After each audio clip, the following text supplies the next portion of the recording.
చేపల పులుసు కావాల్సినవి ఇప్పుడు చూపిస్తాను. ఇదిగో చేపల పులుసు, గోంగూర చేపల పులుసు అని పావులా మంచి నూనె పోసిన,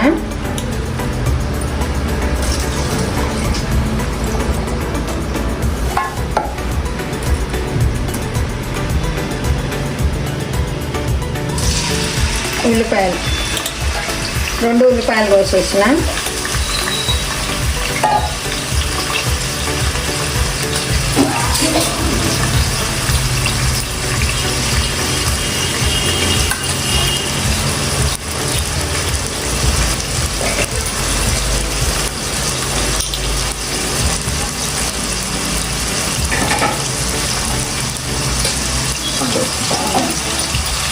రెండు ఉల్లిపాయలు, ఒక 4 పచ్చిమిర్చి.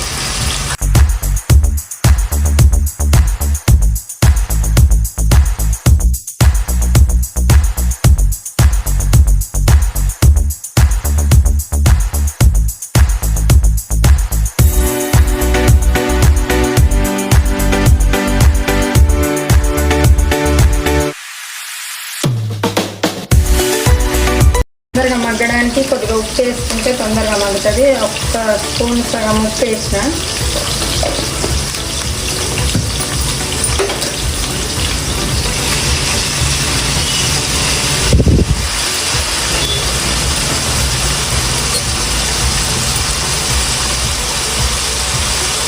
ఇదిగోండి అల్లం పేస్ట్,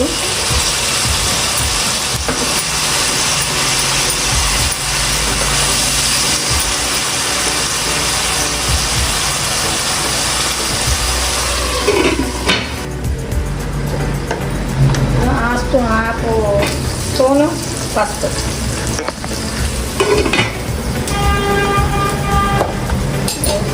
కొద్దిగా అది వేసినాక కొంచెం కలుపుకోండి.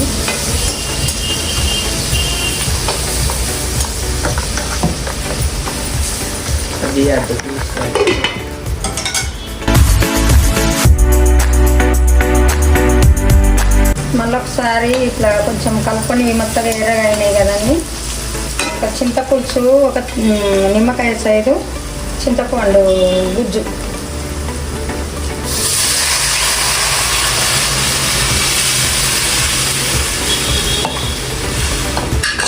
కూడా కలుపుకున్నాక కొంచెం కారం వేస్తాం. కారం ఎక్కువ తినేటోళ్ళు ఎక్కువ, తక్కువ తినేటోళ్ళు తక్కువ. నేను పచ్చిమిర్చి చేశాను కాబట్టి కొద్దిగా కారం.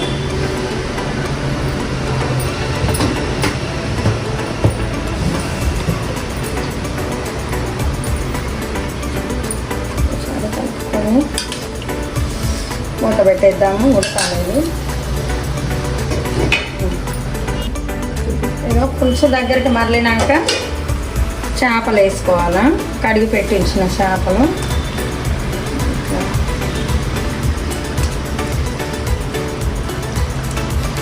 చేపలు ఇట్లా మొత్తం దగ్గరికి ఉడికింది కదా అది పులుసు. ఇప్పుడు ఇట్లా వేసుకోండి. ఒకసారి ఇట్లా ఉల్లిపాయకి మెల్లగా అనుకోవాలి, చేప చిరిగిపోకుండా.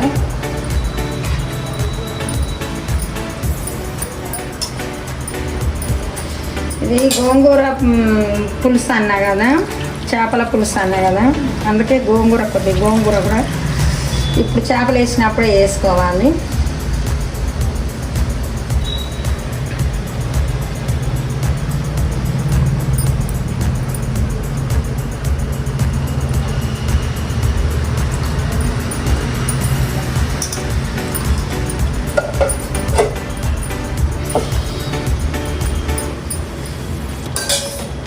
ఒక 10 నిమిషాలు చిన్న మంటలో మళ్ళీ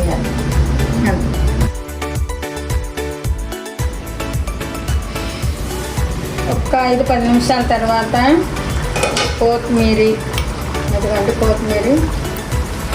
పుదీనా, కళేమాకు ఇవన్నీ వేసుకొని మళ్ళీ ఒక 5 నిమిషాలు పెట్టుకుంటే బాగుంటుంది.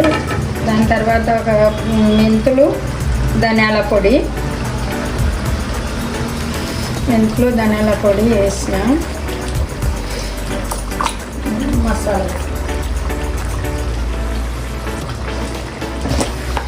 చెక్క లవంగాలు అన్నీ మిక్సింగ్ చేసిన మసాలా ఇది. ఇదిగండి స్పూన్ వేసుకున్నా. గంటెతో నా ఊపికే కలుపుతుంటే కొంచెం చేప చెదుగుతుంది అనుకుంటే ఇట్లా మనం మెల్లగా అనొచ్చు. ఒక్క 5 నిమిషాలు పెట్టి దించితే అయిపోతుందండి. అయిపోయిందండి చేపల కూర, కుంటుకూర పులుసు, చేపల కుంటుకూర పులుసు. ఇది ఇంకా ఇప్పుడు బౌల్లోకి తీసేసుకుందాము. గోంగూర చేపల కూర పులుసు రెడీ. ఎలా ఉందో చూసి మళ్ళీ మీరు చేసుకొని నాకు కామెంట్లో తెలపండి.